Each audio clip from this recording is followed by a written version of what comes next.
What does apocryphal mean in the Bible? Apocrypha, meaning, PDF. Quiz. What does apocryphal mean in the Bible? The term apocryphal is used in the Bible to refer to a collection of books that are not part of the official canon of Scripture. These writings are not accepted by all Christian denominations, and their authenticity and reliability are often questioned. Apocryphal books are typically divided into two categories: the Old Testament Apocrypha and the New Testament Apocrypha. The Old Testament Apocrypha includes works such as 1 and 2 Esdras, Tobit, Judith, the Wisdom of Solomon, and Baruch. The New Testament Apocrypha includes works such as the Gospel of Thomas, the Gospel of Philip, and the Acts of John. Apocryphal works are generally not used in the church and are not considered to be inspired by God, although they may have been written by early Christians. Apocryphal works are often used as a source of additional information and can provide insight into the beliefs and practices of the early church. What does apocryphal mean in the Bible? The Bible is one of the most widely read books in the world, and it is full of interesting stories, teachings, and history. One of the more interesting parts of the Bible is the Apocrypha. The word apocrypha comes from the Greek word apokryphos, which means hidden. This refers to the books that are not included in the Bible but are still considered to be inspiring. What does apocrypha mean in the Bible? The Apocrypha is a collection of writings that were not included in the Bible but are still considered to be inspired. These writings were considered to be part of the Bible by some early Christian groups, such as the Septuagint, but were eventually excluded from the Bible. How was the canon of the Bible determined, and why was the Apocrypha not included throughout history? The Bible has been a source of comfort and guidance for many. But how did we get to the version of the Bible that we have today? The canon of the Bible, or the set of books used to determine which books should be included in the Bible, has been finely tuned since the early church. In this blog post, we will explore how the canon of the Bible was determined and why the Apocrypha was not included. The process of determining the canon of the Bible began in the early church. During this time, the church fathers debated which books should be included in the Bible. They used criteria such as the book's authorship, its relevance to the faith, and its acceptance by the church at large to determine which books were included. The church then developed a list of books that were accepted as canonical and those that were not.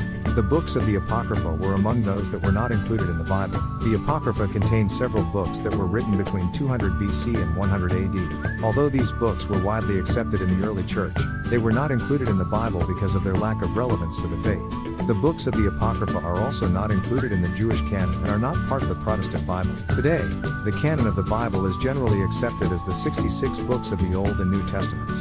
These books are accepted by both Catholics and Protestants, although there are some minor differences between their versions of the Bible.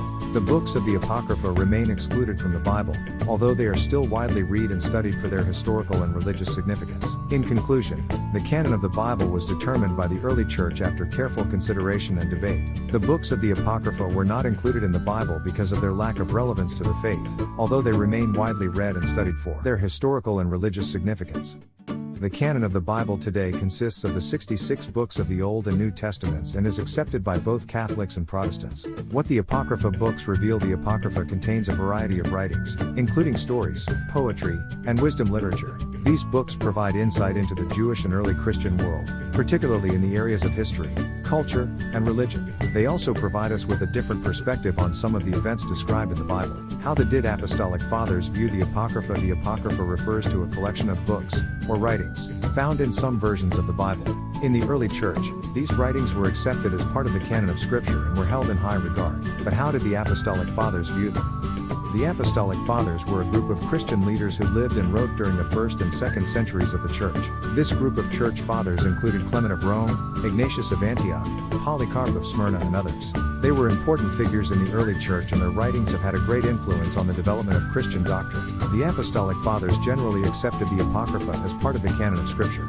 Clement of Rome, for instance, quotes from the Apocrypha in his epistles, and Ignatius of Antioch refers to the Apocrypha in some of his letters. They also wrote favorably of the books in the Apocrypha, particularly those that affirmed Christian beliefs and doctrines. At the same time, the Apostolic Fathers had a more nuanced view of the books in the Apocrypha. They did not necessarily accept all the content of the Apocrypha as being divinely inspired or infallible. Some of the books in the Apocrypha, like the Book of Enoch and the Book of Jubilees, were not accepted by the Church as Scripture.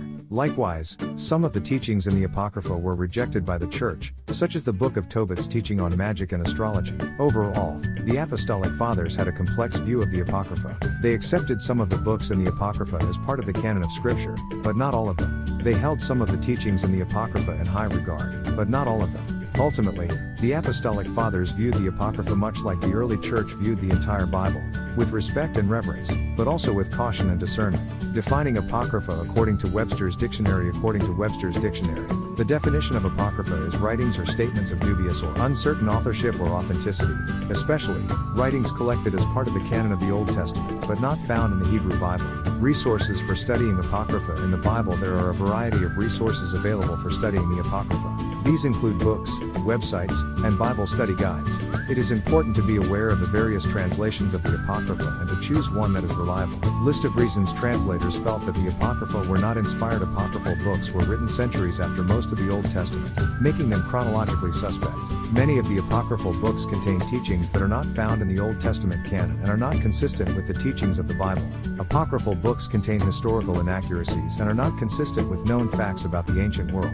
Apocryphal books contain doctrinal errors that contradict the teachings of the Bible. The Apocrypha was not accepted by Jesus and the apostles as inspired scripture. The Apocrypha was not included in the Hebrew canon of the Old Testament, which was accepted by Jesus and the apostles. The Apocrypha was not accepted by the early church and the majority of Christians as inspired scripture. The Apocrypha contains supernatural elements and stories that are not found in the Bible. The Apocrypha contains stories and teachings that are not consistent with the teachings of Jesus and the New Testament. The Apocrypha was not included in the earliest Greek manuscripts of the Old Testament. Exploring the apocryphal books of the Bible. The Apocrypha contains a variety of books that are not found in the Bible but are still considered by some to be inspired.